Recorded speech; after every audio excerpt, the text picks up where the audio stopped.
I hope you're all doing well. My name is Siddhant Agnapath. Welcome to Study Close. Hey, anything's going on. Sometimes I wonder, what's all this? Look, rice and roti, brother. Look, dal, rice, roti, and vegetables. This is a good article from the Times of India. I thought you should understand, no. Now, they're suggesting that something is problematic. Let's talk about it. Just look, a study has come out about ICMR, and India AB. They've shown that India consumes 62% of its daily calories from carbohydrates. Now, this is quite high compared to recommended levels. Look, we are obviously at the highest risk of heart disease, especially among South Asian nations. Why? We don't eat non-veg. And look, I'm also a vegetarian. Omega-3 is found in most of your fish oils. It's found in other foods too. It's found in flax seeds, chia seeds. There are supplements for it as well, but everyone says fish is the most important thing, but that's something else. The second point is our dietary condition, which isn't meat. You need more protein. Proteins are the building blocks. They are amino acids. But too many carbs will ultimately increase your glucose. So, experts say that if you have a carb-heavy diet, and especially if it's from low-quality sources, white rice, milled rice, and added sugar are considered low-quality sources. You can also eat white rice. I eat white rice. No matter how much you tell me, I can't do it. I eat brown rice and all that. I also eat roti and white rice. But you should consume it in moderation. It's been reported that your metabolic health can be problematic. Type 2 diabetes, obesity, heart disease, and strokes can increase. This is very shocking news. This is shocking news because, friends, it's revealing our dietary patterns, explaining why we're moving toward disease. Our excellent AI course is on sale until the day after tomorrow. The link to that course is in the description comment box. If you'd like, you can avail it. It's the world's cheapest AI course. We'll teach you the entire AI curriculum. Regional patterns, like white rice, are bound to grow in areas with heavy rainfall. In the Northeast, you'll find a good deal of rice. Where there's heavy rainfall, there's also fish. In the Northeast, and on the East, you'll see fish, which means rice, and all that is abundant there. White rice dominates the South. It's a staple dish in the South. If you haven't eaten rice there, what have you eaten? Wheat is more common in the North and Central regions. Subsidy means MSP. So, all of India is growing wheat and rice, which isn't right. But the good thing is that so many revolutions have taken place here, like the Golden Green Revolution and the Golden Revolution, due to which India has now become self-sufficient. Now, 21 states, 21 out of 29, are exceeding the recommended sugar limit. Now, what am I saying? Look, brother, what happens? Your diet contains vitamins. There are proteins, carbohydrates, and fats. That's all there is. There are all sorts of char monies, right? And ultimately, the complex carbs. Right? I mean, if you look at it, you need everything. You need every fat. You need everything, including cholesterol, in moderate quantities. You need everything. You need it within the recommended limit. Researchers say don't eliminate it. Eliminating it is simply not possible. If I were to say today that I should give up roti and start eating ragi roti, I can't do it, brother. I don't eat it, mother. Maybe someone else eats it, but I can't eat it. I can't eat millet roti. I only eat wheat roti. But reduce it. If you can reduce it even a little.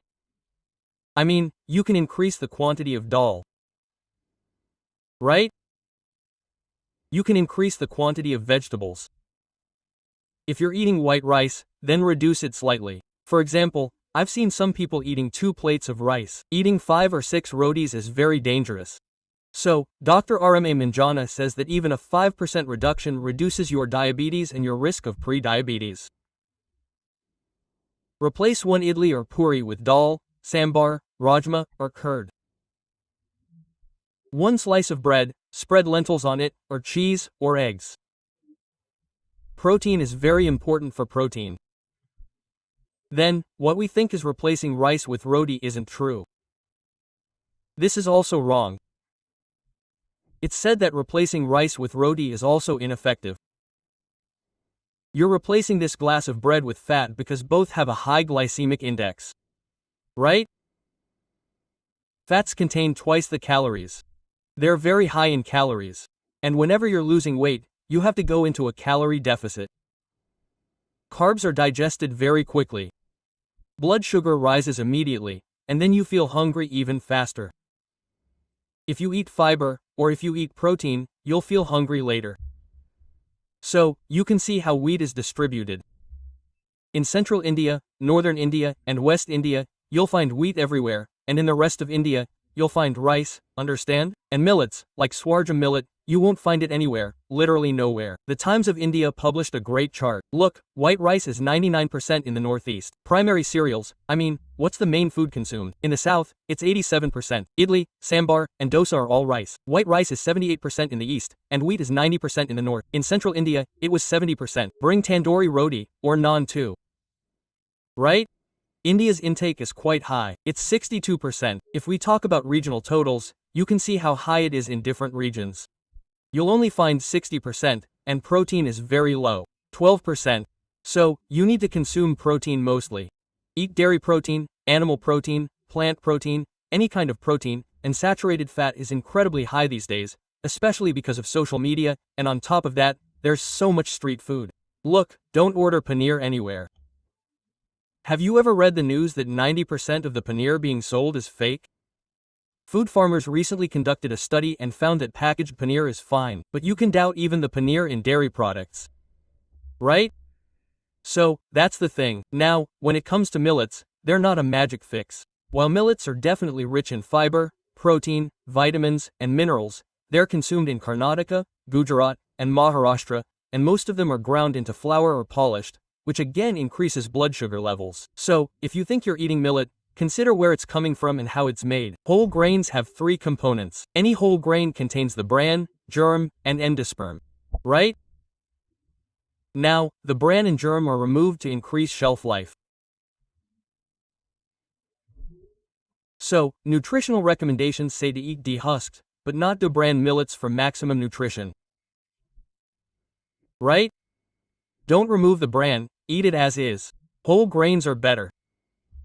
Right? Usually, 70 to 80% of the bran is in the bran, so that's where everything is. Then there's slow carbs versus fast carbs. Fast carbs are carbohydrates that are absorbed very quickly, and immediately you eat all these useless foods. What is this thing called? Naan, refined flour, a sugary drink, or excessive sugar. So, fast carbs are rapidly absorbed, and your glucose levels rise very quickly. Speaking of slow carbs, they're made slowly from vegetables. Vegetables, legumes, and fibers release glucose gradually. Then, GLP-1, your new GLP-1, your appetite hormone, controls this GLP-1. Your OZP just arrived. It shuts down this GLP-1 hormone, in a way. Look, what's the difference between humans and robots? Humans release hormones. Right? So, slow carbs, like vegetables, legumes, and fiber, along with the same lentils and rotis, release glucose slowly. The GLP-1 hormone will do the same thing, but they're doing the same thing. But obviously, slow carbs are better. Complex carbs. Now, what should the ideal dietary ratio be? 50% carbs, 25% to 30% fats, 20% protein, and 5% to 6%. India's average protein intake is 12%. However, India's diet is excellent. If you mix lentils with rice, it becomes protein. It provides proper protein. Eating only lentils or rice won't do anything. I'm telling you to take it as seriously as possible. So, for type 2 diabetes, pre-diabetes, whatever you're getting, plant and dairy intake means, in a way, they have improved outcomes more than cereals, red meat, and fats. Dairy and animal protein intake is quite low. Most of the protein comes from cereals, pulses, and legumes. Protein affordability, like high-protein foods, is very costly. So, it's obvious that more than half of the poor in India are poor. What's more, half. 1 billion people are either lower middle class, poor, or below poverty. So, high-protein foods are costly. Because of this, people turn to cheap coffee. A poor person will buy 20 to 30 kilograms of rice at the cheapest price. Just look at its quality. Therefore, we will have to reform food subsidies. You will have to provide plant-based and dairy-based protein. Subsidize it. The government should pay for it. You are currently providing wheat and rice for 1 rupee, but provide healthier foods so that farmers benefit greatly. Experts advise against eating fast carbs like white bread and refined foods. White bread is absolutely rubbish. Slow carbs like beans, legumes, whole grains, nuts, fruits, and vegetables are good. Include protein, fish, eggs, and cheese if you are vegetarian. Exercise daily, whatever it takes. The more muscle you gain, the more your aging slows down. This is called reverse aging. So, you can definitely include protein fermented foods. So, India has poor quality carbs. Protein is low. Somehow, you'll have to adopt intelligent diets. Stay happy, keep reading. This Siddhant News 3, signing off.